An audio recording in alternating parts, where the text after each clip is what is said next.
What's going on, my Flappy family? It's your boy Izzy. Welcome if you're new. So we have this reporter that goes by the name of Sabrina that dropped the behind the scenes information about Caitlin Clark at this USA basketball training camp. And the way that she's talking, Caitlin Clark made this team, fam. She made this. Literally. This is crazy. I'm under contract. I guess I plan on returning to the sky and continuing to talk to Tyler. Nobody saw this coming. Not the coaches, not the players, not even the cameras. On the final day of Team USA camp, Caitlin Clark didn't just show up, she flipped the entire power structure upside down. Before this goes any further, hit like, subscribe, and stay with me, because this story takes a turn nobody expected. Team USA camp was supposed to be calm, controlled, professional. Instead, it became the most tense week anyone inside that gym had ever experienced. And it all started with one surprise. Caitlin Clark walked in quietly. No speeches, no hype, no announcements. But within minutes, the energy shifted. Suddenly, every drill revolved around her. Every conversation paused when she touched the ball. Every rep felt heavier. This wasn't attention-seeking. This was gravity. Yeah, she's there complaining to refs. She's back. She's back. But let's take a listen.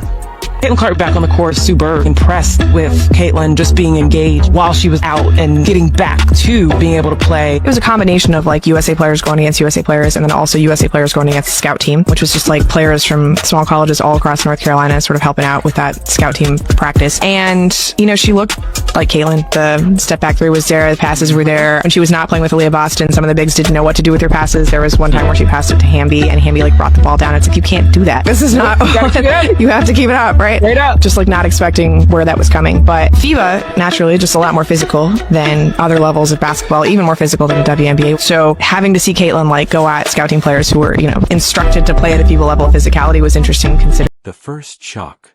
Paige Buchers noticed it first. The pace shifted, the spacing tightened, the ball moved faster whenever Caitlin ran the offense. Players leaned in. Coaches leaned forward. It felt like a switch had been flipped. Meanwhile, Angel Reese felt something different. Not anger at first. Something worse, irrelevance.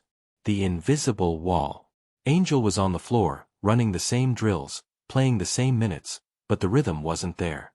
The ball didn't come back. The reads didn't favor her. The momentum flowed right past her. Every huddle, every breakdown, every side conversation, Caitlin Clark was at the center. Not by demand, but by impact. The game that changed everything. Then came the scrimmage. No cameras, no fans. Just pride.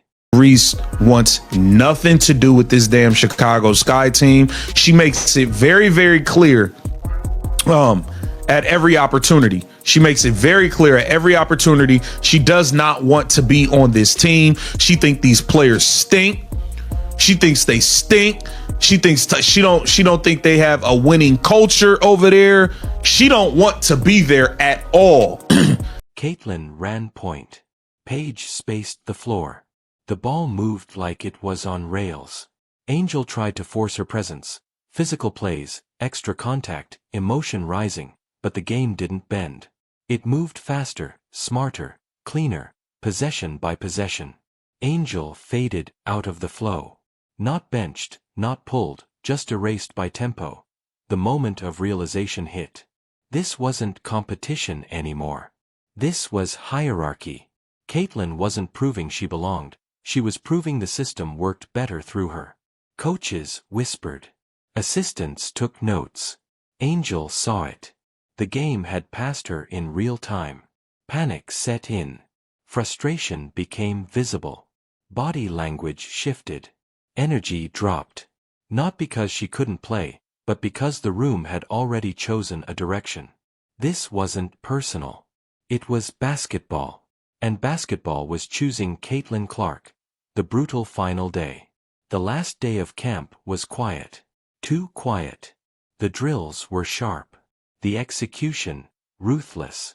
Erica Hamby had a situation where she got the ball, and I think that's when she got blocked. I think that's what she's talking about. But she got the ball, brought it down, right? Caitlin Clark is going to put it right where you need it so you can get it and go up with it. That's another level of skill, another level of thinking, another level of I'm thinking 10 steps ahead, right? It's not only getting the ball to the player, it's getting the ball where the player needs it. That's another level of facilitating. That's why we say, man, Caitlin Clark is the top guard, man. All right, y'all start the conversation in the chat, but I'm just saying, Chelsea Gray is a very entertaining passer. All right, very entertaining. Sometimes her flashiness kind of make her throw the ball away and things of that nature, but Caitlin Clark knows how to get that thing in tough spots. All right, get it in tough spots and get her teammates open, get it to where the teammate can catch the ball and just pull it in a comfortable style. All that is a part of facilitating, man. All right, so I'm not too surprised that players couldn't necessarily handle it. I'm extremely impressed that she brought up they were playing FIBA physical. Caitlin ran point. Paige spaced the floor. The ball moved like it was on rails. Angel tried to force her presence. Physical plays, extra contact, emotion rising, but the game didn't bend. It moved faster, smarter, cleaner, possession by possession.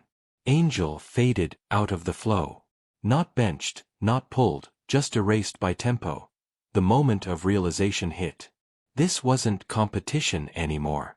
This was hierarchy.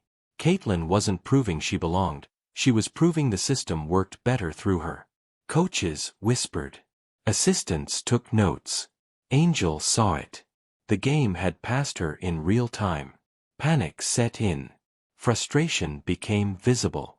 Body language shifted. Energy dropped. Not because she couldn't play, but because the room had already chosen a direction. This wasn't personal. It was basketball. And basketball was choosing Caitlin Clark. The brutal final day. The last day of camp was quiet. Too quiet. The drills were sharp. The execution, ruthless.